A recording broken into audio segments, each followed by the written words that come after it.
नमस्कार दोस्तों, ये कहानी का पार्ट 2 है और मैंने पार्ट 1 बनाकर वीडियो अपलोड कर दी है। प्लीज़ पार्ट 1 को देखिए, उसके बाद पार्ट 2 को देखेंगे तो आपको कहानी अच्छी लगेगी। बबीता बाबा जी के पास जाती है भैया जी के साथ। तो बाबा जी उनके पास जाकर पूरी जानकारी लेते हैं और बाबा जी उनको पूरी बात सुनते हैं बबीता की। बाबा जी कहते हैं कि आप थोड़ी देर वहाँ बैठिए। बाबा जी कुछ सामान लाते हैं अंदर जाकर और एक हवन होता है, वहाँ जाकर बैठ जाते हैं और बोलते हैं, मैं आपको पहले बता दूं, इसके अंदर जान का जोखिम है, परंतु आपने जिस प्रकार बात को बताया है, समय बहुत कम है हमारे पास, तो हम करें क्या। तो फिर बबीता बोलती है, जान का जोखिम कैसे बाबा जी। तो बाबा जी बताते हैं कि मैं उस यानी कि तुम्हारे पति का जो दोस्त था जिसकी मृत्यु हुई है अभी अभी, उसकी आत्मा किसी आदमी के या किसी महिला के शरीर में आएगी और वो हमें बताएगा कि आखिर हुआ क्या था उस रात। तो फिर तुम तैयार हो इसके लिए। तो बबीता झट से बोल देती है, जी हाँ। बबीता करती तो भी करती क्या, पति से बढ़कर कुछ भी नहीं होता। भैया जी भी उसी के पास थे। बाबा जी ने कहा ठीक है। तो बाबा जी ने उसे एक हवन के सामने बिठा दिया और बाबा जी ने आग लगा दी हवन के अंदर और कुछ मंत्र पढ़ने लगे। बबीता पहले आराम से बैठी हुई थी। थोड़ी देर बाद बबीता का शरीर अपने आप हिलने लगा। बबीता को लगा कि मेरे शरीर में हो क्या रहा है, परंतु उसको पता था कि कुछ ना कुछ तो होगा। उसके बाद बाबा जी जैसे मंत्र पढ़ते गए, उन्होंने कुछ अगरबत्तियाँ और कुछ अंतर की शीशी उस हवन के अंदर डाल दी थी। मंत्र जैसे पढ़ते गए बाबा जी, बबीता का शरीर ज़ोर ज़ोर से हिलने लगा। उसके पैर बिल्कुल अलग हो गए। बबीता को सांस नहीं आ रही थी। बबीता सोच रही थी कि मेरे साथ इतना बुरा हो क्या रहा है। बबीता की एकदम से आत्मा उसके शरीर से बाहर निकल गई और हवा में जाकर लहराने लगी। बबीता का शरीर बबीता के सामने बिल्कुल निजान पड़ा था। तभी एकदम से बहुत ज़ोर की आंधी आती है और बबीता का शरीर अपने आप हिलने लगता है और वो बेजान पड़ा हुआ शरीर एकदम से उठकर बैठ जाता है। बाबा जी मंत्र पढ़ते गए और वो एकदम से कुछ बोला अजीब सी आवाज़ में। बाबा जी ने पूछा कि तुम्हारे साथ हुआ क्या था उस रात। अब उस आदमी की यानी कि उस लड़के की आत्मा इस बबीता के अंदर आ गई थी। बबीता सब दूर से खड़ी हुई होकर देख रही थी, हवा में लहराती हुई बबीता की आत्मा सब कुछ देख रही थी। ये वही दोस्त है जिसके पास भैया जी मिलने गए थे, यानी कि बबीता के पति के साथ जो दूसरा कर्मचारी था वो यही था जिसकी मौत अभी अभी हुई है भैया जी के सामने।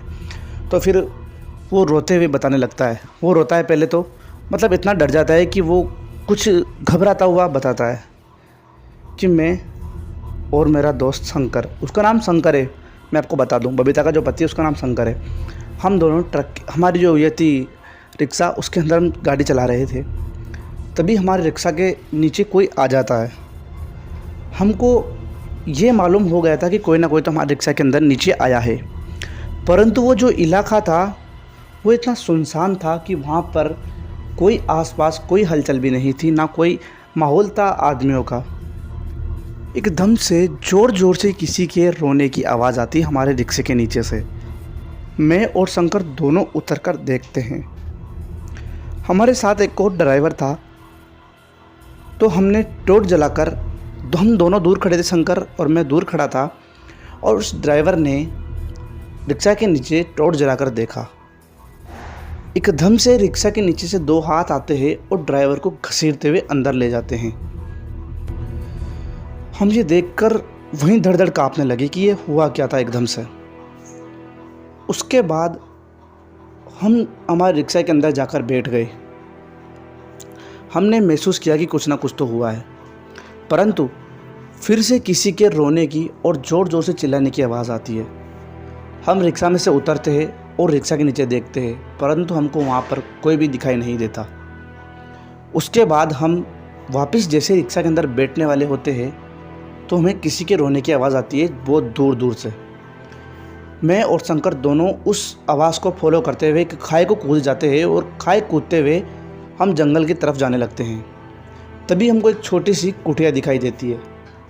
उस कुटिया के अंदर जैसे ही गए, हमने धीरे से दरवाज़ा खोला पहले, तो वो इतना सुनसान था कि जैसे वहाँ पर कोई आदमी नहीं, कोई भूतों का राज हो। उसके बाद हमने जैसे दरवाज़ा खोला तो एक महिला थी जो उस घर के अंदर इतने अंधेरे में दीवार की तरफ मुंह करके रो रही थी।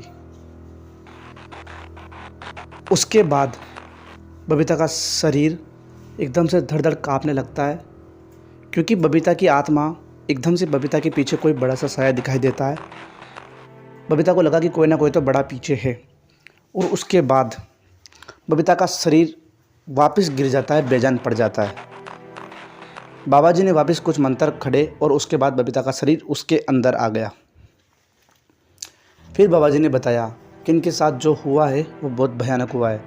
तुम सबने देख लिया, उस महिला के रोने के बाद जो कुछ भी हुआ वो अभी यहाँ पर आई थी, और उसी के डर से इसने अपना शरीर छोड़ दिया और यहाँ से चला गया, वरना पूरी बात बता देती। उसके बाद बाबा जी कहते हैं कि एक काम करो, ये अगरबत्ती लो और तुम्हारा पति जिस घर के अंदर है उसके चारों कोनों पर इसको जला देना, और उसकी जो राख होगी उसको दीवार एक लकीर बनाते हुए घर के चारों तरफ लगा देना। जैसा बाबा जी ने कहा, भैया जी और बबीता अपने घर आते हैं। उसका पति बेजान पड़ा हुआ था खाट के ऊपर। उसने अपने चारों तरफ भभूत को लगा दिया और उसने दरवाज़ा बंद कर दिया। आज बबीता ने भैया जी से कह दिया था कि आप यहीं सो जाइए, कल चले जाना। उसके बाद बबीता भी बहुत थक चुकी थी बेचारी। उसने एक जगह बैठकर नींद लेने की कोशिश करी। भैया जी भी सोफे पर बैठकर सो रहे थे। करीब 12:30 बजे थे रात के। तभी अंदर से किसी के ज़ोर ज़ोर से रोने की आवाज़ आती है। यह आवाज़ सुनकर बबीता उठ जाती है। बबीता भैया के पास जाती है और धीरे से उनको हिलाती है और बोलती है, अंदर किसी की आवाज़ आ रही है। भैया उठते हैं और धीरे धीरे दरवाजे के पास जाने लगते हैं। अंदर जो कोई भी था वो दरवाजे को तोड़कर बाहर निकलना चाहता था। भैया जी ने धीरे से कुंडी खोल दी गेट की, परंतु गेट नहीं खोला। तभी एकदम से गेट खुलता है और भैया जी की गर्दन पकड़ लेता है। भैया जी की नसें बाहर निकल चुकी थी और उनकी आंखें फटी की फटी रह रही थी। अगर 2 मिनट भी और रहे तो भैया जी की जान जा सकती थी। बबीता अपनी आंखों के सामने ये नज़ारा देख रही थी। उसने अंधेरे में अपनी घर की खिड़की के बाहर देखा तो एक काला साया उसको देखकर हंस रहा था। तभी उसने देखा कि वो साया धीरे धीरे अंदर आने वाला था। बबीता ने बिना कुछ सोचे समझे अपने पति का जो हाथ था, जो भैया जी की गर्दन पर था, उसको ज़ोरदार झटके से हटाया और भैया जी को छुड़ा दिया। उसके बाद उसका पति वापस बेजान होकर वहीं गिर पड़ा। बबीता ने खिड़की के अंदर देखा तो वहाँ पर अब कोई भी काला साया नहीं था। बबीता को याद आ गई कि ये जो कोई भी था इस भभूत के यानी कि इस गेट के बाहर नहीं निकल सकता। उसके बाद वो वहीं पड़ा रहा और कैसे करके सुबह हुई। सुबह होने के बाद भैया जी अपने घर चले गए और जैसे ही बबीता घर के बाहर निकली तो वहाँ पर बाबा जी खड़े हुए थे, परंतु बाबा जी अंदर नहीं आए। बाबा जी ने एक ही सवाल पूछा, क्या वो कल रात आई थी? तो बबीता ने हाँ में सर हिलाया और कहा कि हमको उसके पास ही जाना होगा। तो बबीता भागते हुए अपने भैया जी के घर जाती है और भैया जी को वापस बुला कर लाती है। भैया जी अपनी गाड़ी लेकर आते हैं। अब इस गाड़ी में बाबा जी, भैया और बबीता और उसका पति शंकर चारों होते हैं और वो उस दिशा में जाते हैं जहाँ पर ये कुछ भी हुआ था। उसका पति शंकर यानी कि बेजान पड़ा हुआ था कार के अंदर। जैसे जैसे कार चल रही थी जैसे वो जगह पर आई, एकदम से शंकर के शरीर में कुछ हलचल हुई और वो खुद लंगड़ाते हुए अपनी गाड़ी को रोकने के लिए कोशिश की। बबीता को पता चल गया और उसने गाड़ी को रुकवा दिया। शंकर उस गाड़ी को उतरते हुए वहाँ से भागने लगा। तभी बाबा जी ने कहा, गाड़ी यहीं रोक दो और इसके पीछे चलना स्टार्ट करो। तो उसके पीछे पीछे जाने लगते हैं। शंकर वैसे वैसे जा रहा था जहाँ पर वो हुआ था। उस खाई को कूदने के बाद वो उसी जगह पर पहुँच गए सभी के सभी जहाँ पर वो घर था। वो घर ऐसी जगह पर था जैसे कोई शमशान हो।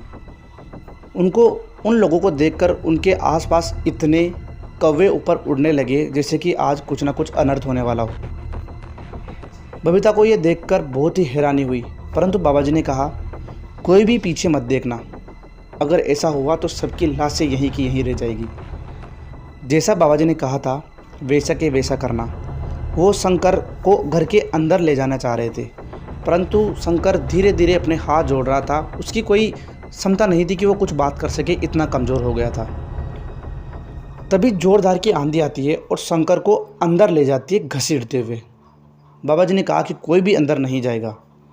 उसके बाद बाबा जी ने कुछ मंत्र पढ़ना स्टार्ट किया, अपने झोले में से कुछ तंत्र विद्या निकाली और उस घर के चारों तरफ एक घेरा बना दिया और कहा कि कोई भी पीछे मत देखना और चुपचाप अंदर चलो। अंदर जाते ही शंकर एक कोने में खड़ा होकर हंस रहा था। उसके बाद बाबा जी से वो अजीब सी आवाज़ में बोलता है, इसको बचाने आया है, तुम सब मारे जाओगे। ये कहते ही बाबा जी ने अलग ही भाषा में कुछ मंत्र पढ़ना स्टार्ट किया और ज़ोर ज़ोर से मंत्र को पढ़ना स्टार्ट कर दिया।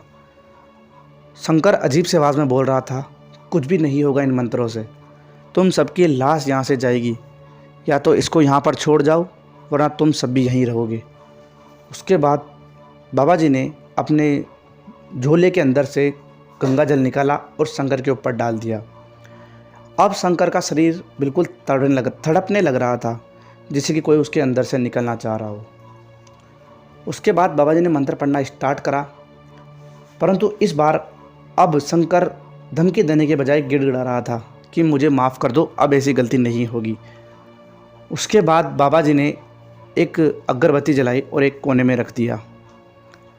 कोने में रखने के बाद उन्होंने कुछ मंत्र विद्या बैठकर पढ़ी और एक बोतल खोली। उस बोतल के अंदर शंकर के अंदर से काला साया आता है और उस बोतल के अंदर आकर कैद हो जाता है। शंकर वही बेजान पड़ा होता है। उसको ढक्कन लगा देते हैं और बाबा जी इशारे में कुछ बताते हैं कि इसको उठाकर गाड़ी में बैठाओ।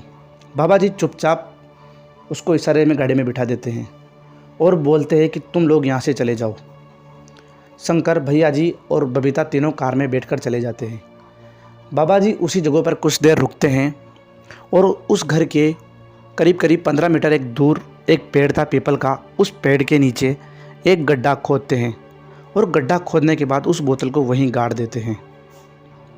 ऐसा कहा जाता था कि ये एक चुड़ैल थी जो कई सालों पहले इस पेड़ पर रहती थी और गलती से ये घूमती हुई उस रोड पर चली गई थी जहाँ पर शंकर और उसका दोस्त था और उनके रिक्शा के नीचे आ गई थी। एक को तो ये लेकर चली गई थी, परंतु शंकर को भी लेने आई थी। अगर टाइम रहते कुछ ये पॉसिबल नहीं होता तो शंकर की भी आज जान चली जाती। उसके बाद बाबा जी ने खुद ने कुछ शुद्धि की और अपने आप को पवित्र किया। दोस्तों, कहानी यहीं तक थी। कहानी चली गई तो वीडियो को लाइक कर दें, चैनल को सब्सक्राइब कर दें। मिलता हूँ अगली कहानी में, तब तक के लिए बाय बाय।